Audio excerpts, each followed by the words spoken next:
This is Byrd. It's the Kirk and Byrd Show, and we are with a 757 baller. We're with Dan Marshall. Dan is a former Virginia Tech Hokie, but he's also a guy who made it to American Idol from the 757. Welcome to the show, Dan. I appreciate it, Byrd. Thank you. Yep. Yeah, we're excited to have you on. I always tell people when we start talking off camera, hey, we gotta start recording because we start talking about some good stuff. You know, you're in Nashville and I was there about a month ago, and we were talking about, you know, social media and music, and I mentioned Lainey Gardner and Dreams, and you're like, I met her at the bar the other night. Yeah, man. So, hey, man, appreciate you coming on. It's 10:30 East, 9:30 your time, but so we're the Kirk and Byrd Show. Everybody out there, Hokie Land, you know, all of Dan's friends and fans, check us out. We're at the Kirk and Byrd, BYRD. We'll overlay it, and please subscribe to our YouTube channel. Ton of Hokie stuff on there. You know, sports related, some non-sports related. I'd say out of the 75 plus episodes, a lot of Virginia Tech Hokie stuff. And, you know, we were able to get introduced to you because you are going to be playing a gig back home in Christiansburg. So you got a little bit of a drive from Nashville. It's not that bad, actually. So you're going to be at Sinkland Farms. So that's right. www.Sinkland Farms. Tell us about the property and your performance there so we can get as many people out there to see you. Yeah, so Sinkland Farms is a wonderful piece of property in Christiansburg, Virginia. Probably about it's like 10 or 15 minutes from Blacksburg. And this is their second annual Sunflower Festival, I believe. And they got something for everybody out there, and I was just thrilled to death when they hit me up to play there. So I'll be there from the 22nd through the 23rd. I'll be there all day. I'll be doing interviews. I'll be on radio stations, yada yada yada. It's going to be awesome. And in the evening, I'll put on a 2-hour show, I believe it's a 2-hour show from 6 to 8 Friday and Saturday night, and it's going to be a blast. So, you know, if you guys are listening to this right now, make sure you come out, bring your friends, family. Yep. And have a drink with me, and we're going to have a good time. Yeah. So everybody in Hokie Nation, students, you're back. Us, you know, having kids out of college, we don't want to encourage anyone under 21 to go. We know that never happens in a college town. But that's right. Go out to Sinkland Farm. Dan will be playing. So, Dan, why don't you catch us up on this unbelievable experience, man? We just want to let you just tell the story of getting there because we've done our work, and it's a fascinating story. Why don't you share it with us in Hokie Nation and 757? Yeah, so you know, it kind of started out as, you know, so other than sports, music's always been a big hobby and a passion of mine, and country music in particular. And you know, I never posted anything on TikTok, never even heard of TikTok. And I was working at this place called In Vivo, and a couple buddies of mine were like, dude, like they were just flipping through videos, and you know, they couldn't get off the damn thing, or darn thing, sorry. But they couldn't get off it. And I was like, what is that? And they were just like, dude, come on, it's TikTok. And I was like, okay. And I downloaded it, started watching some stuff, and they were like, no, I'll tell you what happened. A coworker of mine brought in a Martin guitar. He played guitar. And Martin's one of the best guitars money can buy. Beautiful sounding guitar. And I'd been playing guitar since I was 18, and I just kind of sang for my, you know, friends and family, real low key. And you know, you really don't know if you're good or not. And I was working a night shift, and this guy was playing a song. It was like a James Taylor. And then he was like, Dan, do you know anything? And I was like, yeah, I know something. And he was like, yeah, why don't you play it for us? And he handed me this guitar, and I started wailing on a Jason Aldean song. And it's a song called Texas Was You. Okay. And I got done playing it. I lifted my head up, and these guys were just like, holy smokes, dude. Like, that was insane. You know? And I was like, really? Are you sure? They're like, yeah. And I was thrilled, man. You know, because that was the first time I really, like, that wasn't the first time, but it was like, you know, never, like, it was just like kind of getting there. It was like that first step you take. And I was like, well, maybe I can do this. And you know, probably a month went by, and one of my good friends kept bugging me about it. He's like, dude, just post something. Just post something. I was like, fine. And finally I did. And it was a hit. It got like, you know, a couple 100,000 views and like a couple, you know, probably 25,000 likes, like right off the bat. It was sick. Wow. And so, you know, yeah, it was cool, man. And, you know, major encouragement. So, you know, I just kept posting and kept climbing it. And then eventually one of the American Idol producers found me and DM'd me on Instagram. Wow. And yeah. And I didn't think it was real, so I didn't answer her. And that's the same thing. That's the same thing happened when you got the email from About Us. You were like, no, not Kirk Byrd. Oh my God, not me. I made it, Ma. Yeah, you made it. That's the same thing you did, because you did not respond to our email for like a week because you were like, it can't be Rusty Byrd. Oh my gosh. So I believe you. No, it was like a, you know, straight up DM, and it was like in a format that it was like, all right, a robot wrote this. Like there's no way this is real. Right. You know, it was like a human being did not write this. Left it on scene, did not care. And you know, I think it was like a week later, I got a call from the Virginia Tech Alumni Association, or rather my parents got a call, because I'm sure they tried to call me and I didn't answer. And they were like, hey, like, does your son sing country music? And they were like, yeah, he sings a little bit. Why? What's going on? American Idol's trying to get a hold of him and he's not answering. And it was crazy, man. It was nuts. Yeah, man, super cool. Were you in Nashville? No. Where were you? I was back in Chesapeake. You were back in Chesapeake. Okay. Yeah, I was back in Chesapeake working and you know, just kind of doing my thing, and I was, you know, I couldn't believe it. I was like, holy smokes, it's real. So, you know, talked to my friends, talked to my family about it, and the consensus was, you know, dude, what do you got to lose? And nothing is the answer. Right. You know, really, like let's go for it. You know, like, like what's the worst that can happen? You know, you're either going to get a golden ticket or you're not. And went in there, and that was my main goal, was to get one. And I didn't care what else happened. They could have told me to, you know, go off, you know, go after myself, and that'd have been fine, you know.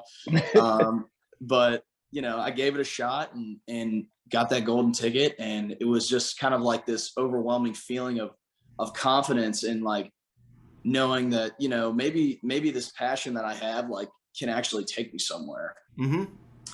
And then, you know, as the show progressed, I just kept getting further and further through the rounds. And, you know, it was a surreal feeling, you know, standing in front of, you know, three icons whose music I'd listened to my whole life. And don't think because I'm young, I don't listen to Lionel Richie. Yes, I do. Yeah, of course. Yeah. So like, I 100% have respect. What's that? that? Lionel Richie's a frat brother of mine. And in my senior year, he had a concert at the Hampton Coliseum, and they let us, all the Hampton City school football players, go to the concert. It was before the district championship, before we played Hampton High School. That's just a little bit of Lionel Richie history. He also, Paula Abdul was there. Yeah, I mean, well, on top of that, which I'm sure you know this, but Lionel Richie is an incredible person. Like, just a wonderful guy. As genuine as what he seems like on TV, that's exactly what he's like. 100%. And the other two judges are wonderful too. Don't get me wrong. But I'll say this: Lionel does not have a comedic bone in his body, because he tried to crack a joke on you about football in your head, and it just, to me, it just I still don't get that joke. Could they find a helmet big enough? I don't know what he was talking about. No, I get it. It was, to me, I think he was trying to be funny, and I was like, okay. Yeah. No, so yeah, and so I've gotten jokes like that before in my life, but like, the thing is, if you're around football players, dude, we all got big ass heads. We all got big heads. You know, like, it's over. So he was like, you got a helmet to fit your head, and I was like, yeah, they do, and then some, man. Like, you know, like, I'm only like 6 foot. Like, you know, there are dudes out there that are 6'7" playing tackle. You know, like, think about how big their heads are. Yeah. But honestly, like it. Yeah, I didn't. It was one of those things that's you just laugh about. Where did it take you to? Like when you initially got in front of them, where was that? What city? So they had tryouts in 3 different cities, and I initially was going to go to either Austin or Nashville in October. They hit me up on my birthday, It was September 13th of last year, and excuse me, and it was right before my grandfather's funeral in Arlington. Mm-hmm. And it was, I had the Zoom meeting with him, and it went extremely well. But it was, I don't know, man, it was it was really cool. But they asked me right after that Zoom meeting, they were like, hey, what date do you want? You want October or do you want November? November's like the last leg. And I was like, I'd prefer October just to get it over with. I think it was like October 27th or 26th. And one of the producers hits me back again. They were like, no, they don't want you going out to Nashville. They want you flying out to LA. And I was like, okay. So, I hit up some of my family members, and they were like, look, dude, we don't know much about show business, but you be where they want you to be. I was like, all right, going to LA then. It was kind of like, it was one of those things like, it's your choice, but not really. Like, right. Yeah. That's what it kind of felt like. You know how like when in the like summertime practice or something, it's like, it's not mandatory, but you should probably OTAs, right? Yeah, kind of like that. Right. That was the feeling I got, and that was something I kind of drawed from my years of playing football. Was like, it's not mandatory, but it kind of is. So yeah. But it was neat. Had you been to LA before? Never. It's eye-opening, isn't it? Super eye-opening. It's nuts, man. Yeah. I like to say LA is the United States 10 to 15 years from now. It's nuts. It's crazy. Hey, there's a reason why the Beach Boys made that song "California Girls." Yeah, man. I found that out a long time ago in the Sunset Strip. Going to seeing Whiskey a Go-Go and the Troubadour and the Viper Room, I think, is still there. Seeing that stuff live, man, is really cool. So they usually, where were the auditions? So the auditions were on Sunset Boulevard, and they put us up in the nicest hotel, and I was just we were there for exactly a week, and I was just thrilled to death. I was thrilled to death, man. Like, I was like, dude, all I did was sing a few songs, and like, now I'm here, and honestly, at that point, I was just like, all right, if I get a golden ticket, like, this is legit, man. Like, this is crazy. And there was, a lot of anticipation building up to that moment, but you're right in the mecca of Western culture, and it's almost overwhelming. And I know for a lot of kids like Noah Thompson, who was the winner this year, he's from a holler in Kentucky, so that's really foreign for him. So I can only imagine what guys like him were feeling, but it was fun, man. It was sick. Now, how many, so our audience will know, how many rounds did you go, and were all of your performances aired on television? So altogether, I had, let me see, my audition aired, and then my showstopper, and then there was like some bonus thing that where I sang with this kid. I forget I think his name was Dakota Hayden. And there was it was like a sing off or something, and it was neat. There was a lot of suspense involved. And then what was the next one? God, I think it was Hawaii was the next one, and then we did top 20, and then I think top 14 or something like that. So I think I was on 5 or 6 times, maybe 5 times. Wow, man.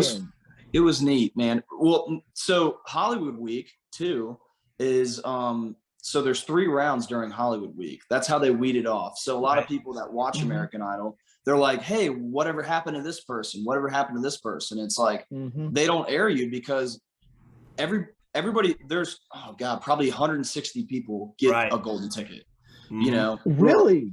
It's nuts. Wow. It's crazy. So they can't air everybody. You know? So I knew it was a lot, and they didn't air everybody, but I had no idea what that meant. Yeah. So, you know, the producers and execs kind of have to sit back and be like, you know, and at that point it's, you know, everybody's talented. It's who's going to get us the best ratings, you know, yada, yada, yada. But it was, overall it was an incredible experience. But my genre round, which was the round after you tried out and got the golden ticket, which was like just an acoustic, like you and your voice, and then duet, which I was paired with a girl named Lady K, who is an incredible singer. And we actually sang a Lionel Richie song, and but those 2 weren't aired. And then a showstopper, which is the first time I ever played with a live band, that finally aired, which was electric, man. It was cool. So why don't you catch us up on then and now? Because now you're in the country music mecca, Nashville, which I was telling you, I was there a month ago, right before CMT weekend, and that place is growing like a weed. It's exciting. So tell us how your career is going now, you chasing that dream. So it's going good, you know. I knew that to keep it alive, I couldn't stay stagnant in where I was. And you know, Nashville, like the opportunities to sing country music where I'm from are this. In Nashville, there's a producer, there's a guitar player, there's a drummer. I could throw a rock and hit one, you know. And right now I'm just kind of focusing on becoming a better songwriter, and I want to release my first single here probably in the next few months. But you know, just definitely come back on when you want to promote that. What's that? I said definitely come back on when you want to promote your first single and whatever you're putting together. Okay. Absolutely. Yeah. I'll shoot you guys an email. Right. So you're working on your first single. You're in Nashville. Something tells me you're performing a lot. Now, are you like a lot of aspiring artists where you're working and doing the same thing? You're chasing the dream? Right. So, you know, right now it's just focusing on becoming a better artist all around. Okay. Everything I can. So, you know, any opportunities that I get, I'm lunging at, you know, but to be fair, I've only been here about a month. Okay.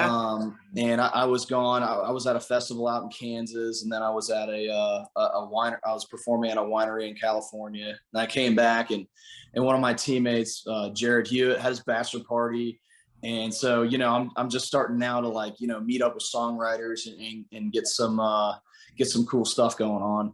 But yeah, you know, just getting my feet wet right now, and it's a dream come true. So wow. So man, that is so cool. Now, one thing I know that sticks out when I was watching you on there is, and I think this helps, is your backstory. But let us know. So let us find out a little bit more. You're not just the guy who just started doing this, but you're also a Virginia Tech football player.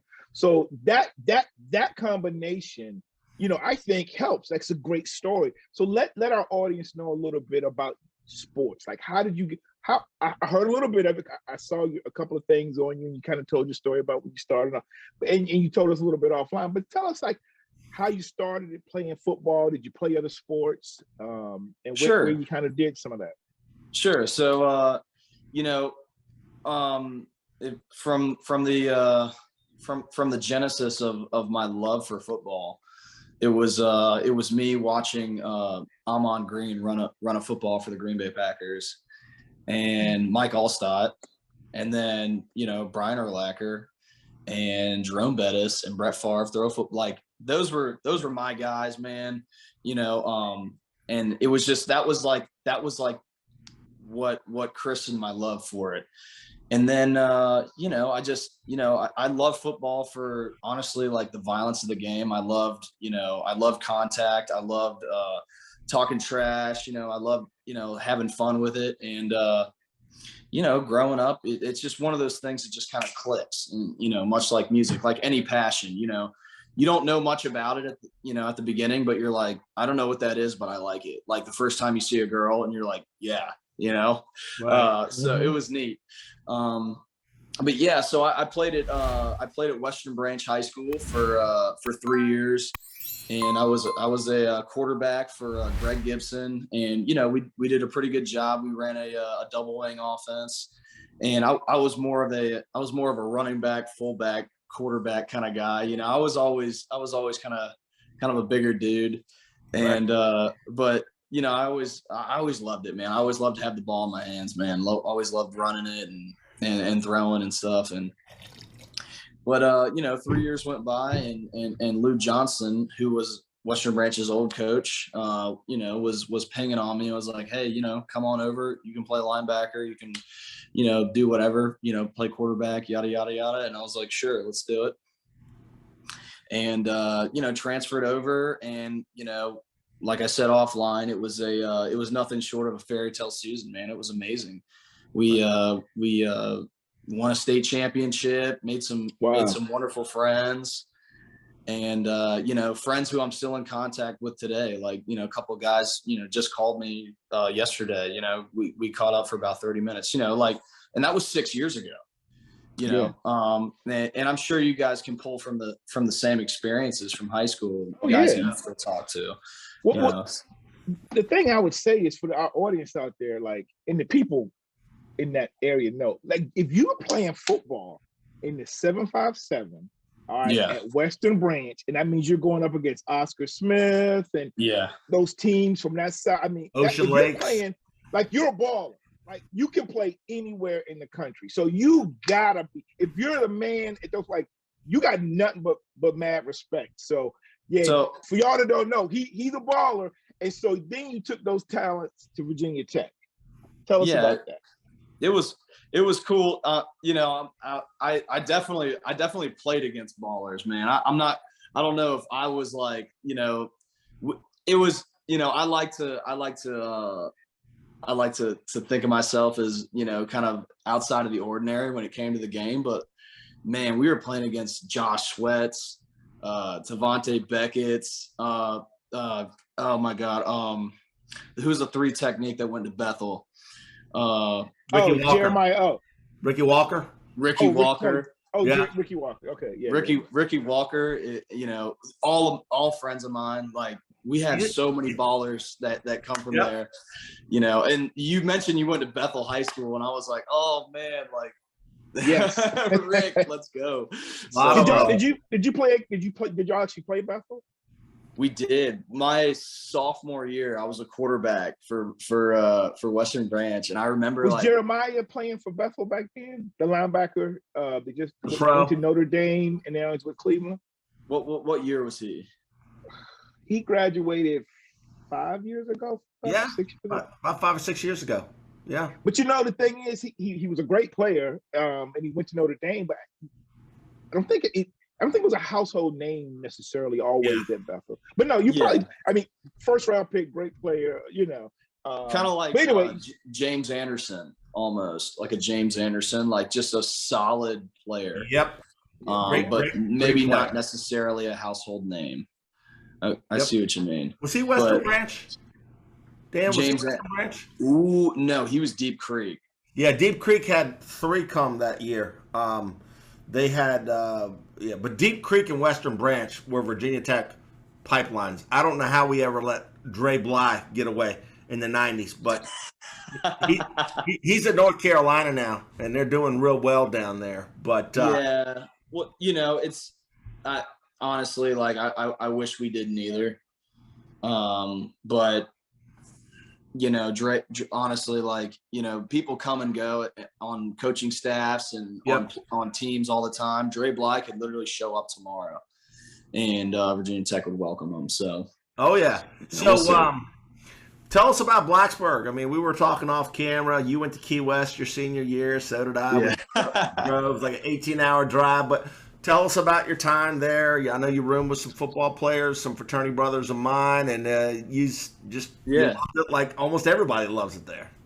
Yeah. We, Virginia Tech, I think it might be still rated top 5 in the nation for food, and that's not an exaggeration, man. You go to any dining hall and you can get you a cut of meat that's been incredible. Like,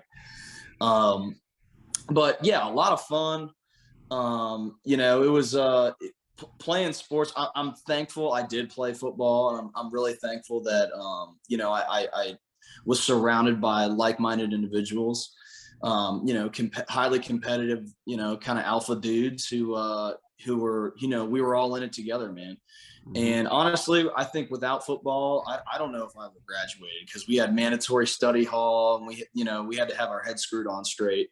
Right. But at the same time, it was a work hard, play hard environment that really has, helped me out and has carried over into, everything that I've done, since, so it's been pretty cool. But yeah, and your fraternity brother, Brian Johnson, he saved a few games for a few teams this year. That's right. That's right. Pi Kappa Alpha. At Pi Kappa Alpha, he was just here a couple of weeks ago. Well, we'll say a week and a half ago, celebrating Jared Hewitt's bachelor party. Yeah, and Dalton Keene was here too. Oh, okay. Oscar Bradburn was our punter, and man, we had a blast. So, so let me ask you this: and I totally get it. You grow up in the 757 and you're doing country music, but is there any other genre of music that you like, hip hop, anything like that? Is there any? Oh, yeah. No. I sing anything. So I initially fell in love with music playing the piano, and I played jazz. Fell in love with jazz. Wow. Okay. So that was the initial, like, I love music. I can do it, but sports, kind of took a back burner to sports, obviously, but I sing it all. I can sing everything. Yeah. Okay. Were you in the band? I was not. No.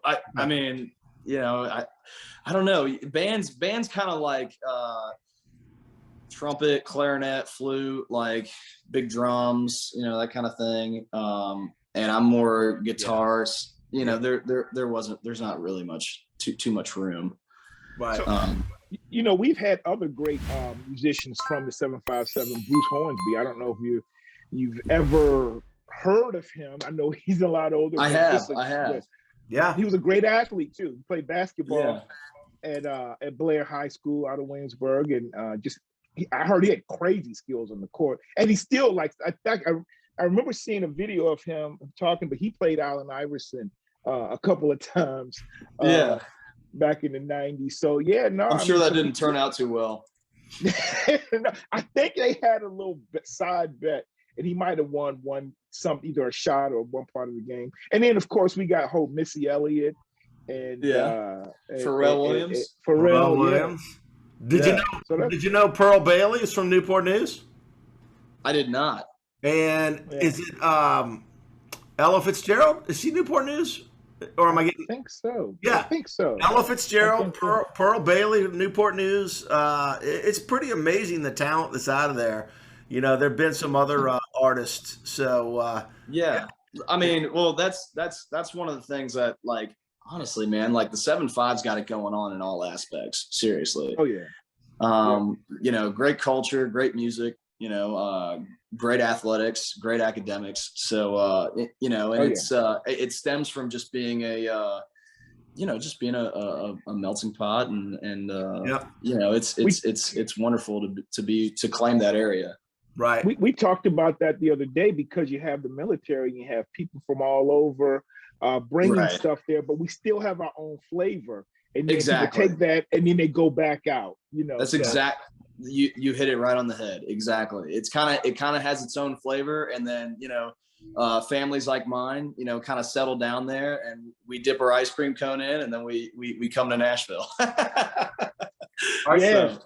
So Dan, are your parents still there? They are. Yeah, they're still living there. Chesapeake? Yes, sir. Yep. Okay. So you were in the Western Branch District because it's changed a lot. I mean, Rusty and I are older, and so many of those schools, Hickory, Grassfields, those guys were not there. You know, Great Bridge, Chesapeake school that was out in the country. I remember that. So yeah. Well, I don't. Honestly, I don't think Grassfield either wasn't there at all, or it was brand new when we moved there. Yeah. Okay. Like there was no Grassfield. What did Grassfield pull from? It was Deep Creek, right?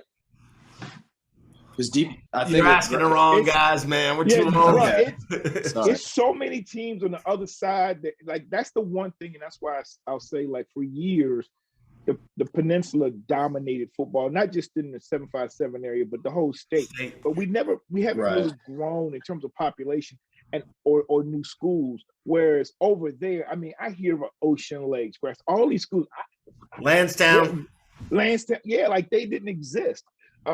So, but that's great. The whole area is growing. And so down there, we all talk smack against each other, like, oh, the peninsula is better than Taiwan. Yeah, but we're all one once you get outside of exactly. Oh, exactly. Yeah. I'm sure you noticed that from Virginia Tech. 100%. Before you left, it was like, when you got there, it was like, oh yeah, the guys from Richmond, oh, the guys from the 703 or Roanoke area.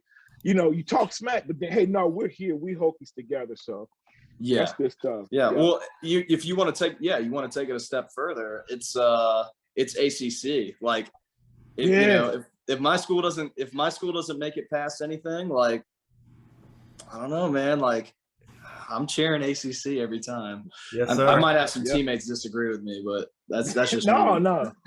So, real quick, we want you to talk about your social media where people can follow you, can watch the clips, get views of some of the things.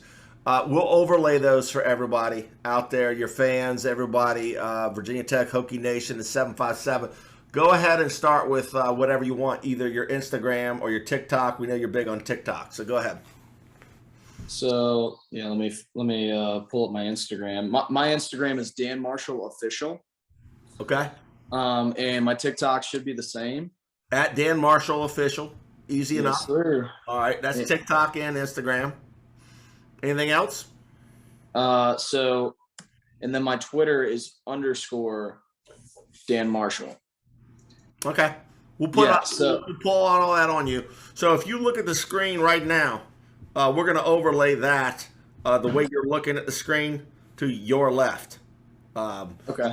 Yeah. We'll have that there. We'll let it run for about a minute. And I also wanted to ask you, where are you playing in Nashville? So if folks are in Nashville, because we got a lot of Hokies in Nashville. I'll be back down there and try to hook up with you. But where can we reach you? Where can somebody go? We know you're not regularly scheduled, but a couple places you might be.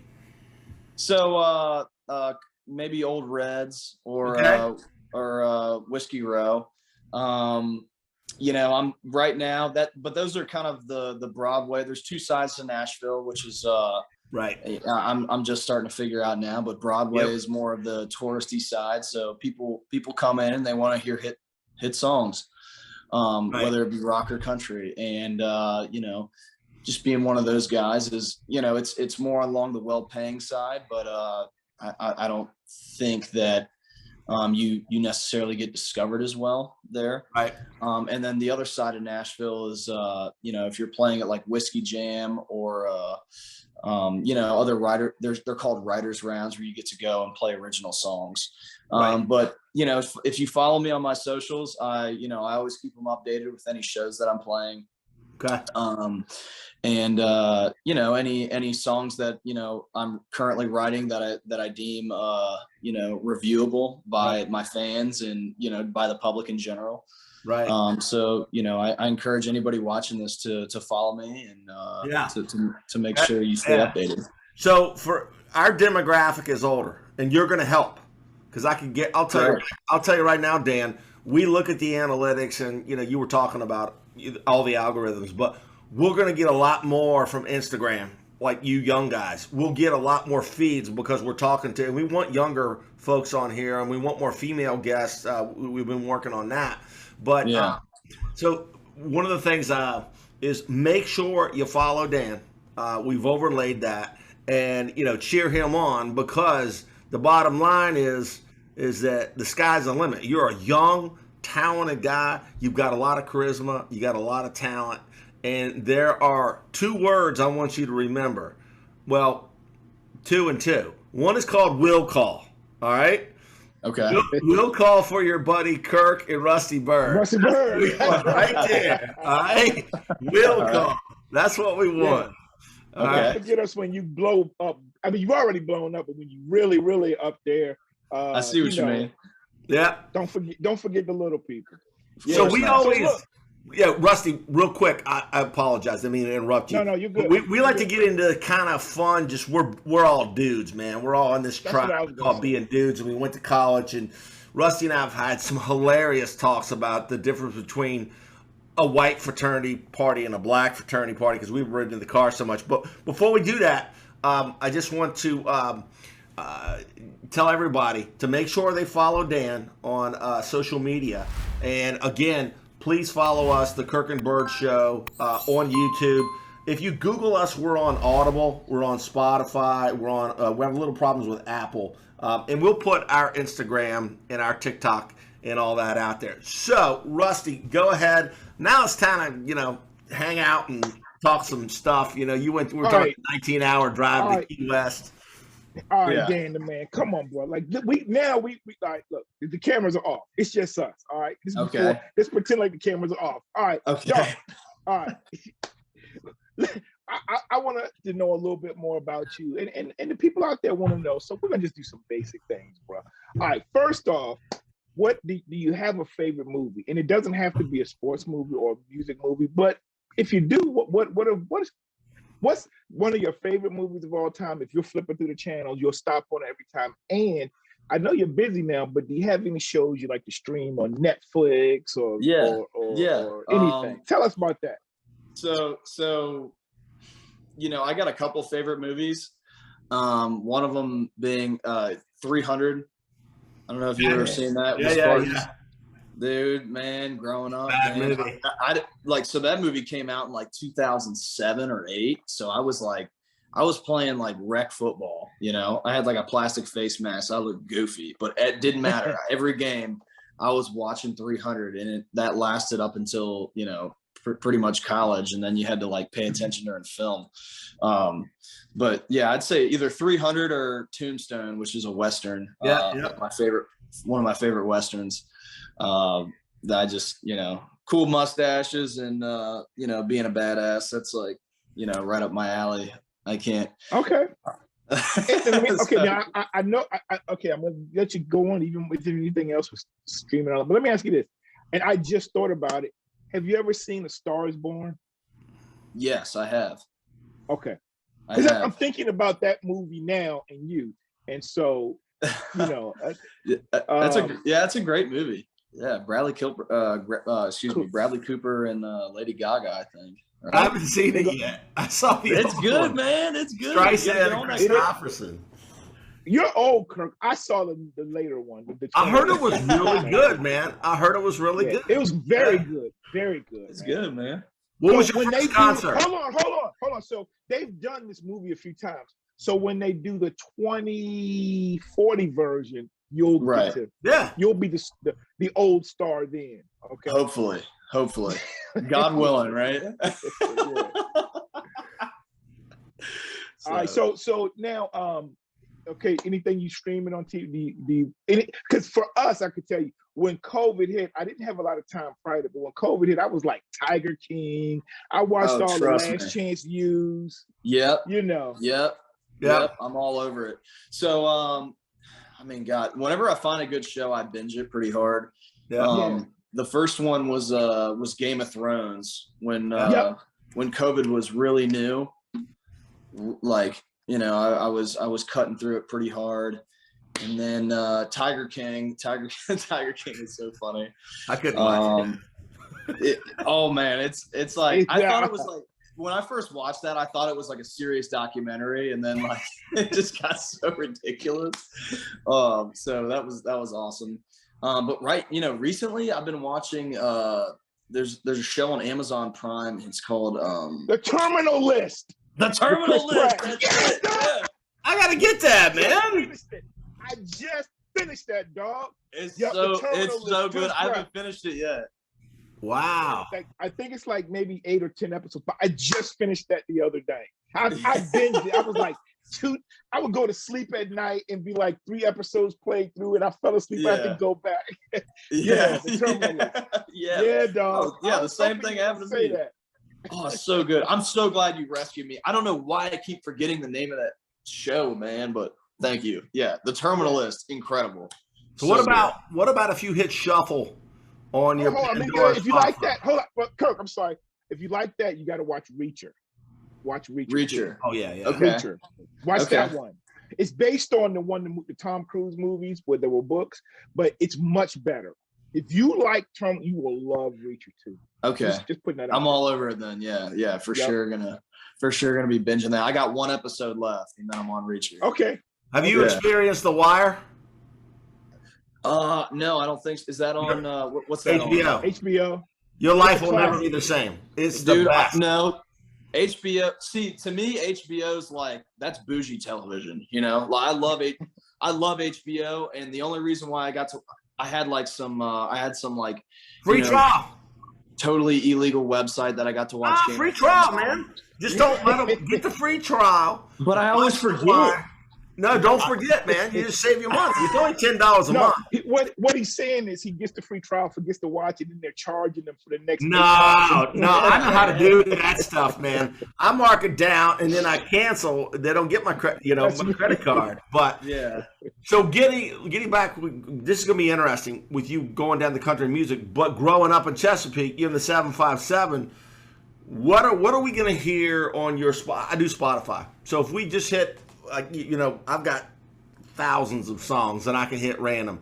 What are some of the songs that are going to come up? How they'll rank your top. How they'll rank your top songs, and they'll also at the end of the year they'll give you your top songs of the year. What's in there for Dan Griffin?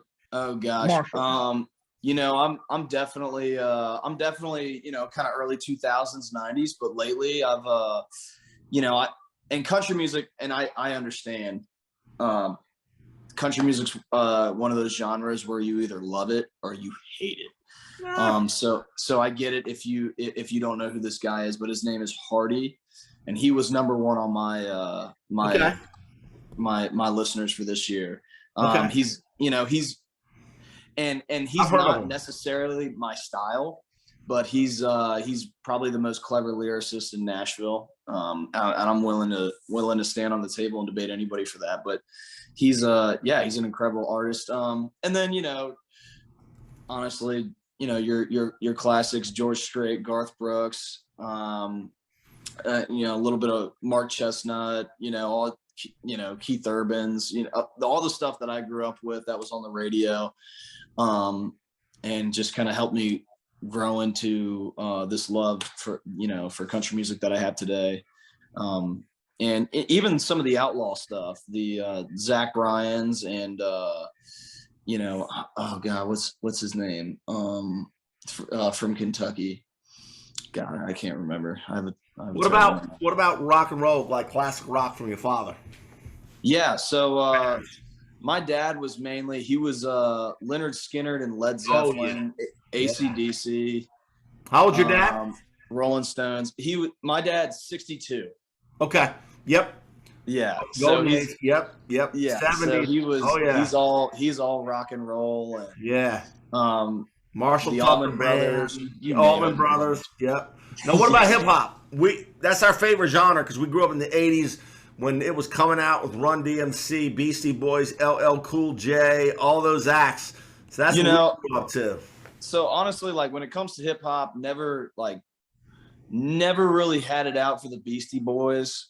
But they're old guys. Oh, Beastie Boys, man. I know because it's older, but they were the bomb. Man.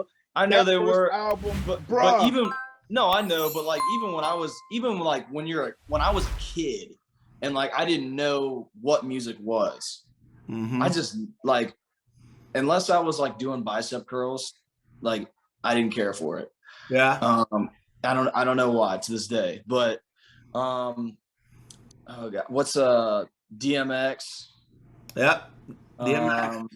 Rough Rider. You know, I did listen. I listened to a little bit of Tupac, but most of my stuff was I listened to Young Jeezy was real popular in like 2005.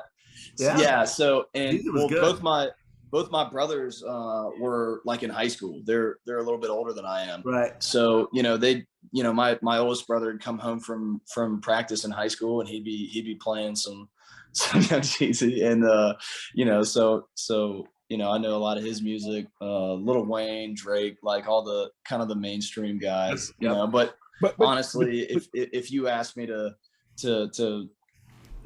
play any hip hop today, I couldn't tell you.